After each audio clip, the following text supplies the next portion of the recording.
আলাইকুম রহমতুল্লাহ। প্রিয় দর্শক, কেমন আছেন? আশা করি ভালো আছেন। প্রিয় দর্শক, অর্থ উপদেষ্টার হুমকি, 5 ব্যাংকের অডিটরদের বিরুদ্ধে ব্যবস্থা নেওয়ার বিষয়টি বিবেচনাধীন। চলুন বিস্তারিত জেনে নিই।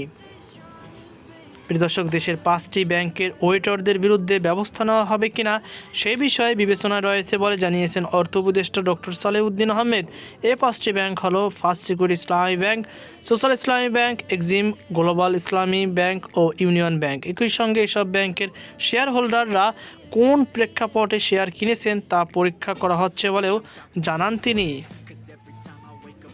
মঙ্গলবার 13 জানুয়ারি সচিবালয়ে সরকারি ক্রয় সংক্রান্ত উপদেষ্টা পরিষদ কমিটির বৈঠক শেষে সাংবাদিকদের এক প্রশ্নের জবাবে তিনি এসব কথা বলেন। অর্থ উপদেষ্টা 5 ব্যাংক একীভূত করার আগে সাধারণ শেয়ার হোল্ডারদের ক্ষতিপূরণ বিষয়টি বিবেচনায় নেওয়ার কথা বলা হয়েছিল। এখন 5 ব্যাংকের শেয়ার শূন্য করে নতুন ব্যাংক গঠন হওয়ার পর শেয়ার হোল্ডারদের ক্ষতিপূরণের বিষয়টি কিভাবে দেখা হচ্ছে? সাংবাদিকদের এমন প্রশ্নের জবাবে ডক্টর সালেউদ্দিন আহমেদ বলেন, শেয়ার হোল্ডারদের বিষয়টি জটিল।